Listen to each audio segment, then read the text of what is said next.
Boa noite, tudo bem? Olá. Mais uma vez estou aqui gravando um vídeo de edificação neste meu espaço aqui, neste momento de visão de águia. Seja bem-vindo aqui, quem não me conhece, eu me chamo Jaqueline, sou uma missionária do Senhor, a serviço do Senhor. Eu queria convidar você para meditar comigo hoje num livro chamado Jeremias. Eu quero falar com você sobre o vaso. Você já ouviu falar sobre o vaso? Que vaso você é? Então, antes eu quero pedir para você curtir o coraçãozinho, depois se você repostar, você compartilhar e comentar se você gostou, bota ali, gostou da palavra, o que você achou, o que tem sido para você beneficente, gratificante, você se sentiu abençoado através dessa palavra? Depois que você ouvir, coloque, eu vou ficar muito feliz. Como é que a gente vai crescendo? Quando há comentários, tá bom? Me ajuda a alcançar 1000 seguidores para que eu possa fazer vídeos ao vivo, porque tem muitas ideias que Deus me dá, mas eu preciso completar esses vídeos aí, esses seguidores de 1000, tá? Então, sem mais delongas, vamos meditar comigo na palavra do Senhor? Tá escrito assim, ó. O vaso e o oleiro no capítulo 18. A palavra do Senhor que vem a Jeremias dizendo: levanta-te e desce à casa do oleiro, e lá te farei ouvir as minhas palavras. E desci à casa do oleiro, e eis que eles estavam fazendo a sua obra sobre as rodas. Jeremias está falando, né? E no 4, como o vaso que ele fazia de barro, quebrou-se na mão do oleiro. Tornou a fazer dele outro vaso, conforme o que pareceu bem aos olhos do oleiro a fazer. No 5, então veio a minha palavra do Senhor dizendo: não poderei eu fazer de vós como fez este oleiro, ó casa de Israel, diz o Senhor. Eis que como barro na mão do oleiro, assim sois vós na minha mão, ó casa de Israel. Então aqui, Deus está falando para Jeremias que, assim como aquele vaso na mão do oleiro, você, Deus pode trabalhar nas mãos dele, preciosa. No 7, no momento em que falar contra uma nação e contra um reino, para arrancar, para derrubar e para destruir. No 8, se tal nação, porém, contra a qual fazer se converter da sua maldade, também eu me arrependerei do mal que pensava fazer-lhe. Né? No 9, no momento em que falar de uma nação e de um reino, para edificar e para plantar. No 10, se fizer o mal diante dos meus olhos, não dando ouvido à minha voz, então me arrependerei do bem que tinha falado que ele faria. Deus está falando. No 11, ora, pois, fala agora aos homens de Judá e aos moradores de Jerusalém. Né? Deus está mandando Jeremias falar, dizendo: assim diz o Senhor, eis que estou forjando mal contra vós, projeto um plano contra vós. Aí Deus alerta, olha só o alerta que Deus está dando. Convertei-vos, pois agora cada um do seu mau caminho, e melhorai os vossos caminhos e as vossas ações. Mas eles dizem: não há esperança, porque não andemos segundo as nossas imaginações. Ou melhor, não há esperança porque andaremos segundo as vossas imaginações, e cada um fará segundo o propósito do seu mau coração. Eles não queriam se converter. Eles queriam continuar segundo a maldade e as imaginações deles do coração dele. No 13, portanto, assim diz o Senhor, perguntai agora entre os gentios que ouviu tal coisa muito horrenda e fez a Virgem de Israel. Porventura, neve do Líbano deixará a rocha do campo, ou esgotar-se-ão as águas frias que correm de terra estranhas. No 15, contudo, o meu povo se tem esquecido de mim, queimando incenso à vaidade que os fez tropeçar nos seus caminhos e nas veredas antigas, para que andasse por veredas afastadas, não planeadas. Olhe que coisa forte. Olhe o amor de Deus nos alertando. Falando de pessoas de vaso precioso que simplesmente parou, não quis mais ser útil e tem se sujado na caminhada. No 16. Para fazer da sua terra objeto de espanto e de perpétuos assobios. Todo aquele que passar por ela se espantará e meneará a sua cabeça. No 17. Com vento oriental espalharei diante do inimigo, mostrar-lhe-ei as costas e não o rosto diante da sua perdição. Olha isso. Deus, ele vira as costas para aquelas pessoas que viram as costas para ele, porque aqui está bem claro de pessoas que querem viver na perdição. Continua, vou meditando para depois nos falar.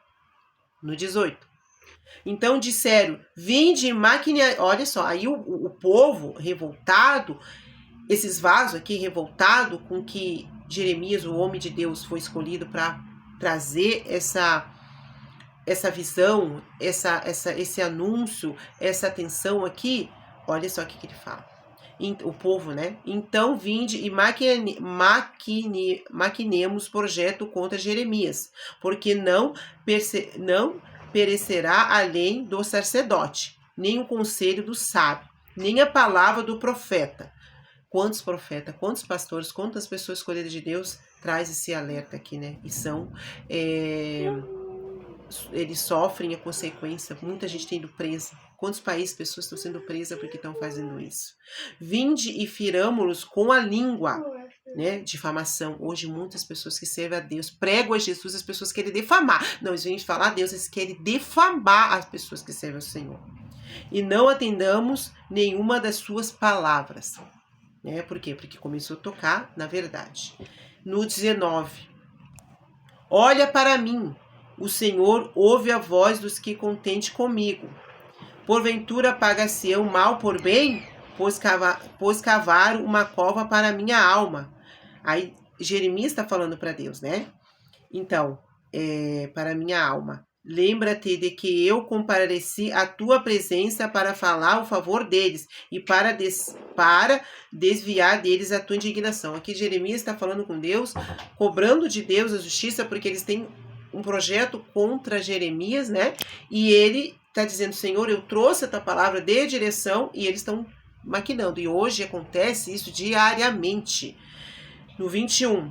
Portanto, entrega o seu filho à fome. Ó, Jeremias falando para Deus, ele é um profeta, entendeu? Portanto, entrega os seus filhos à fome, entrega ao poder da espada, e sejam suas mulheres roubadas, seus filhos, e fiquem viúvas, seus maridos sejam feridos, ela de morte, e seus jovens sejam feridos à espada da peleja. Quanta gente zomba da palavra do homem de Deus, né? De uma palavra de uma mulher de Deus, de um profeta. Quantas pessoas não respeitam a unção, a autoridade que existe numa pessoa de Deus. Pessoas brincam. 22. Ouça-se o clamor das suas casas, quando de repente trouxerem uma tropa sobre eles. Portanto, cavaram uma cova para prender-me e amarrar o laço aos meus pés. No 23. Mas tu, ó Senhor, sabeis todo o seu conselho contra mim para matar-me. Não perdoe a sua maldade, nem apague o seu pecado diante da sua face. Mas tropece diante de mim, trata-os assim no tempo da tua ira. Oh, coisa forte. Olha que coisa mais forte. Essa palavra aqui tem muito sentido. Mas eu quero falar aqui. Talvez você diga assim, Jaque, eu sou um vaso que, para mim, eu não tenho utilidade para o Senhor. Como pode Deus querer me chamar? Como Deus pode querer um vaso que rouba, fuma, vive no caminho da prostituição, vive na procrastinidade, vive nas coisas erradas, vive nas coisas ocultas, vive fazendo coisas ilícitas, coisas que não convêm, com a justiça, com a palavra do Senhor. Mas existe um desejo em mim de entregar a minha vida. Mas eu acho que Deus não quer este vaso aqui, que usa droga, sabe? Este vaso aqui que já tem depressão, tem ansiedade, tem síndrome do pânico, tem desejo já aqui de me matar, de realmente, sabe, pegar como um vaso, quebrar e jogar fora. Eu não vejo em mim validade, eu não vejo em mim que eu sou capaz de ser um vaso útil na mão do oleiro. Eu não acredito. Talvez você fale isso aí. Como pode? Será que realmente eu tenho valor? Será que eu sou um vasinho, como botar aqui, ó, um vaso útil para colocar uma flor? Será que eu consigo ser um vaso que tem utilidade para decorar, para servir? Eu digo que sim. Eu já fui um vaso que vim do mundo muito obscuro. Eu fui um vaso muito sujo de mágoa, de ódio, já usei drogas, já vivi em caminhos ilícitos muito pesados. E eu olhava para mim, quanto mais suja eu estava, mais eu queria me sujar. Porque quando a gente não acredita em nós, quando a gente não vê esperança na gente, a gente acha que só tem que seguir aquele caminho da perdição, sabe? Como é que o povo, como eles falaram aqui, não há esperança, porque andemos segundo as nossas imaginações, e né? Cada um fará segundo o propósito do seu mau coração. Talvez você se sinta assim. O teu coração está tão mal, está tão sujo, que você prefere continuar nesse caminho, porque você acredita que não há esperança para você sair desse caminho. Mas Deus, ele diz para você que há esperança sim. Assim como o olheiro refez, ele, Deus, o Espírito Santo, ele é este olheiro. E ele pode pegar este vaso, que é a sua vida, refazer de novo e fazer da sua vida um vaso útil. Hoje eu estou aqui como um vaso útil. E tem um processo sendo trabalhado dia após dia, mas hoje Deus já limpou o meu coração, a minha mente. Deus tem limpado, eu tenho me tornado um vaso útil. E todo dia ele olha, ele todo dia ele trabalha em mim. Cada vez que eu oro, cada vez que eu jejuo, cada vez que eu me volto para ele, ele vai trabalhando, ele vai moldando. Porque ele fala, vinde, vem como está.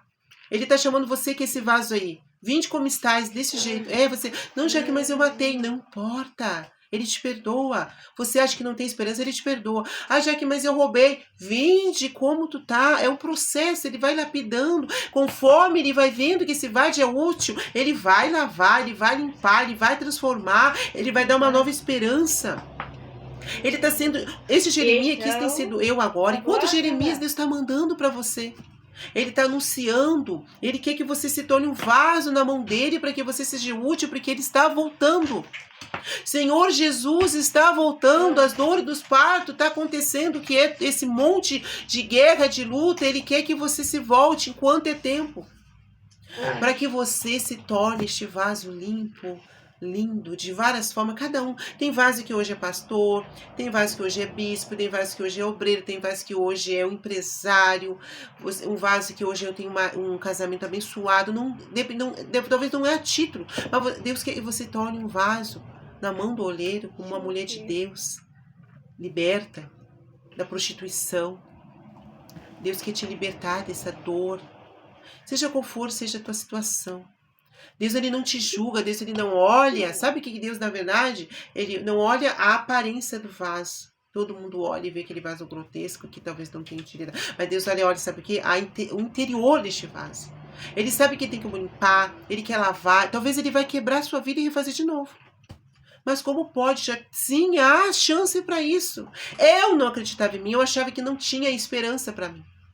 Quanto mais dor eu tinha, mais eu me entregava. Mais eu usei droga, mais eu ia para o caminho da prostituição. Das coisas horríveis que...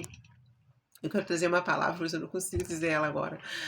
Mas a verdade é que o que eu quero passar através dessa palavra, que Deus... Ele chama você que é um vaso. Você é precioso. Você que é um vaso que está esquecido, como lá numa loja. Tem muita gente que vai numa loja, vê vários vasos, mas às vezes você tem um vaso lá que ninguém dá valor. É feio, aparentemente, grosso, sabe? Cheio de forma, mas as pessoas, esse vaso não presta. Mas talvez seja aquele vaso ali que tem mais força, que pode cair e não quebrar, de tanto que já sofreu. Mas Deus, ele pode trabalhar neste vaso, fazer um vaso mais leve, mais bonito. Então eu queria convidar você, medita nessa palavra, que vaso você tem sido. Você vai continuar acreditando que não há mais chance para você, como diz ali no 12? Deus pode, ele dá esperança, ele renova. Porque se você não se voltar para Deus, você não se converter, você não acreditar que Deus está chamando, você preferir continuar nisso, você vai sofrer consequência como o povo que fez mal contra Jeremias sofria consequência. Você vai sofrer. Aparentemente está tudo bem, você está bem, você está feliz, mas no fundo, quando você vai para casa, você bota o travesseiro na cama, você deita, você sofre, você chora, você tem vontade de simplesmente desistir da vida. Você simplesmente tem desejo de sumir. Até quando você vai ficar se cortando para tirar essa dor do coração? Essa dor cortando o braço, as pernas, se escondendo para ninguém ver. Essa dor Deus pode tirar. Então eu não quero me estender aqui. Eu quero muito que você medite nessa palavra com mais profundidade. E o sentido dessa meditação é chamar você, a atenção de você, para que Deus, mostrar para você que Deus é o oleiro, você é o vaso.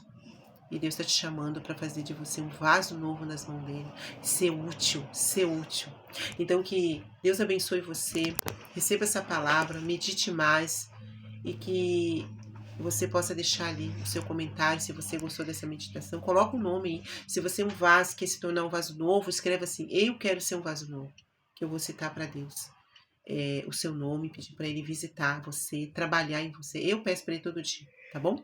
Deus abençoe você. Até a próxima Visão de Águia.